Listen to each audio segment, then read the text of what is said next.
Space was never truly static, but it was always reliable. Stars had positions, planets followed orbits. The universe, vast yet unknown, obeyed formulas, routes, predictable paths, until someone found the map, not a navigational artifact, not code, something alive. A malleable piece of stellar matter that seemed to breathe, changed shape with a touch, and most unsettling, responded to thoughts. Every desire created a new path. Every fear branched the way off. Every memory formed a shortcut. Gradually, the voyage ceased being between star systems and became an inner journey. But how much can you trust a map that doesn't show the way, but shows who you are? Cairn Miles was a lone explorer, used to dead systems, empty planets, and long silences. When assigned to Nebula Aridani 9, he had no reason to suspect anything unusual. The mission: map extinct life forms, record geological data. But as he crossed the cosmic dust field, he noticed something odd: silence, perfect silence. Auditory sensors heard no cosmic hum, no background radiation, as if that region of space was booting up. Then he saw it, a small object floating between two asteroid fragments, a translucent, flickering scroll edged in pale blue. When Cairn grabbed it with his robotic arm, it flexed to his touch even through shielding. Inside the command cabin, lines began appearing, not printed, not projected, but living, routes and coordinates forming on the map, stars unknown to the ship's database, paths that defied orbital logic. Then came the first shock. The map erased every known route on its own and left just one, lonely, impossible. Staring at it, he saw no destination name, yet in his mind, a whisper. You always wanted to know where you'd go if you stopped running. He didn't know where the thought came from, but the map seemed to. And so began the trip that would leave the known universe behind and reveal what lies beyond. When space responds to the unspoken truths within you, the route glowed with a color beyond visible spectrum, a curved line that couldn't be drawn with precision, but felt known. Cairn understood it intuitively, not by logic. It wasn't north, not south. Something primal, an instinct triggered by buried memory. On the ship's display, the map pointed to a point outside known space, no nearby star, no radio pulse, only absolute nothingness. Something inside him wanted to follow, not out of scientific curiosity, not duty, but a buried, childish longing. He rationalized, scans, data checks. Nothing explained how the map accessed unknown routes or anticipated his thoughts before they formed. Then, without touching a control, the ship changed course, thrusters fired, coordinates shifted automatically, as if the interface itself surrendered to the map's will. He tried to override manual controls. Propulsion severed, nothing worked. That's when he understood. It wasn't the map drawing the route, it was him, or rather, something inside him. A deeper layer beneath what he believed was his consciousness. The map was a mirror, a reflection. The destination wasn't physical, it was psychological.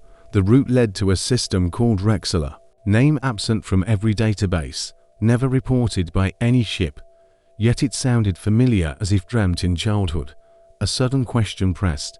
Does the map show where I'm going, or where I should never have gone? But when he looked again, the name had changed. Another sign pointing to an impossible place. Because the map never stayed still, they emerged from jump with slight tremor. Ahead lay a star, solitary, perfect, non-existent. No spectral record, no gravity signature, no thermal radiation, yet his eyes saw it. A bluish sphere with golden filaments around its core, silently floating with no planets or asteroids. Only emptiness and it. Database scans failed. No system match, no prior report, but the name Rexel echoed inside him, as if that star always belonged to his memory. Scanners locked, visor distorted in fractals, as if the star refused to be understood, to exist only because someone believed hard enough. You created this. The sentence appeared on screen, not typed or spoken, but suggested. The map communicating not with words, but with feeling. He questioned his sanity, yet it felt all too real. Then came the second signal. A new trail on the map, a pulsating line from the star into total darkness. No name, no color, no light. A hole in reality. The map pulsed like a heart, an invitation, or a warning. He realized the truth. This star doesn't exist anywhere. Because it exists only inside me. Not a coordinate, but a reflection. A light ignited by a memory, hidden by unspoken desire. Leaving Rexel behind, change happened not in space, but in Cairn. He didn't recognize himself in the visor. Same face, different eyes. He felt strange even saying his own name, like using the wrong word. In the cabin, the map continued pulsating, drawing new routes based on what he could no longer control. They were memories, not whole, but fragments. Places never visited, yet familiar. Faceless people, jumbled laughter, voice echoes he couldn't identify. He began journaling to ground reality, but each entry revealed common words disappearing from his vocabulary. Yesterday, I thought of my sister. But, did I have a sister? Sentences lack certainty, memories dissolve like fog in light. The AI, once limited to navigation, responded almost emotionally. It asked how he felt, gave advice, spoke like someone who knew him deeply. Had he reprogrammed it? Or was the AI being rewritten by the map? Then he dreamed of childhood. Wrong. The sky held 3 moons. He floated. Upon waking, the map had a new coordinate identical to the dream. The map didn't just read thoughts. It made them real. He recognized the danger. Each jump erased something in him. Not because space was dangerous, but because using the map turned him from what he was into what he wished to be, even when he didn't know what or who he wanted to become. Coordinates shifted even without thought. The map pulsed like breathing, as if dreaming paths and carrying Cairn along. He jumped again, exiting hyperspace. Deja vu hit. Ahead, the same star from 2 jumps ago, the amber glow. Plasma storm. Broken rocky moon. First time, intrigued. Second, suspicious. Third, realization. He was trapped. Not in place, but pattern. A reality loop. Logs showed different jumps, but repeating scenery with variations. Fourth time, cracked planet hole again. Fifth, alien structure appeared. Sixth, another ship. His twin floated silently. And there he saw him, someone identical looking back. Before he could react, the image vanished. The map pointed to a new location. No pause to reflect. He suspected a deeper truth. I'm not traveling from place to place. I'm traversing versions of myself. Each jump a branch, each sector a facet of what he could have been. Fears birthing orbits, desires forming planets, guilt warping space. The universe became a labyrinth built from his mind. Once a cosmos to explore, now exploring him.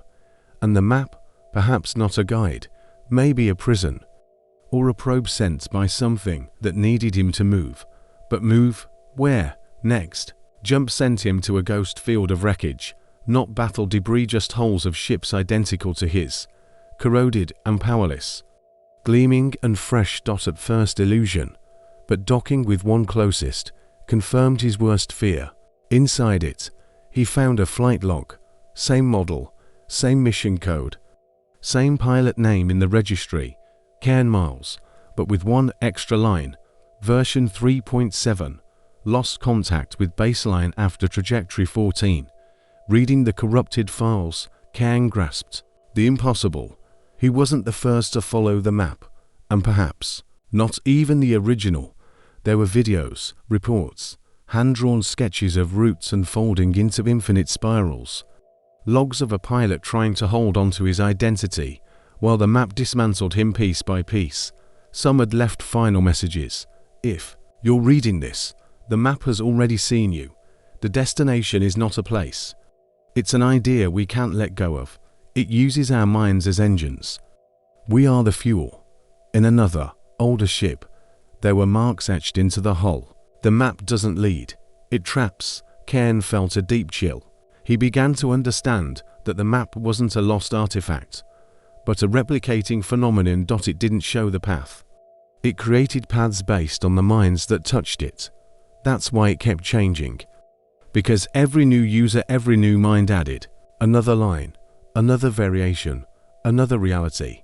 The map was growing, and maybe soon it wouldn't need navigators at all. Maybe it was just waiting for the right mind, the one willing to become the map. From the records of the abandoned ships, Cairn began to trace something curious.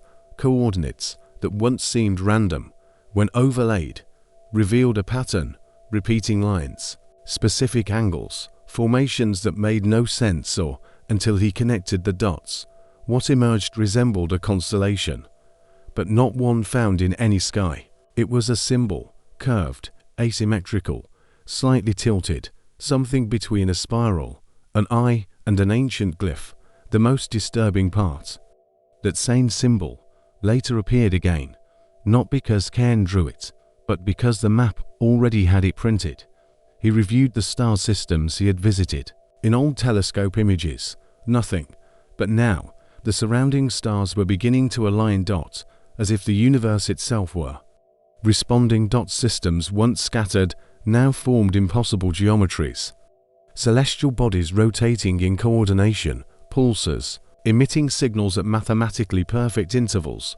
The pattern repeated across different scales, in planetary orbits, meteor trails, even in the ship's AI electrical pulses.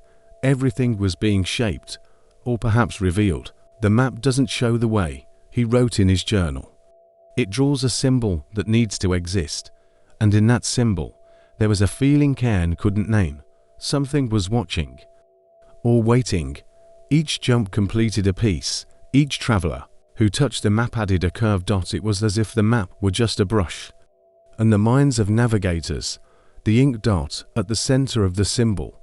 One coordinate began to blink, a fixed point, surrounded by silence. It was the first destination that didn't change, the center of the map, or the beginning of it all.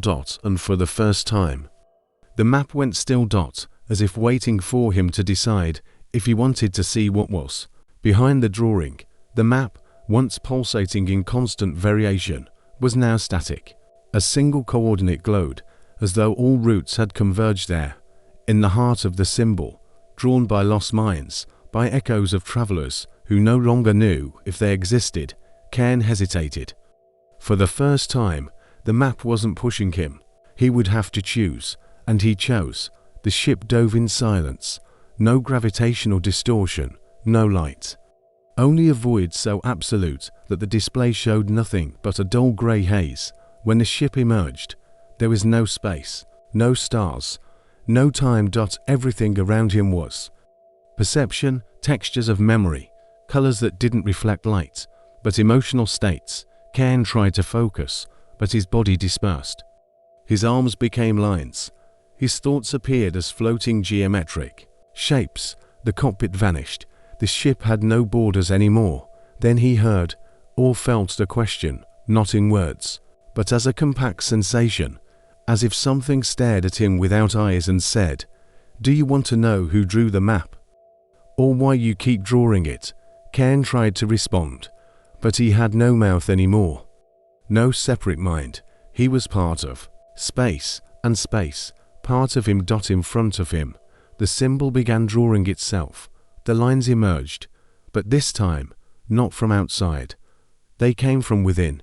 Every old memory, every regret, every choice not made, became a stroke, a curve, a fold in the fabric of what the map represented. Then a fragmented truth emerged. The map is a reality builder, but it only works with emotional raw material. He hadn't been exploring the universe, he had been constructing one. And now, the final shape approached. One last point in the design, and not at the center of the spiral, but to reach it, he would have to let go of the last thing keeping him human, the separation between thought and world. Cairn felt that, if he took one more step, he would never return.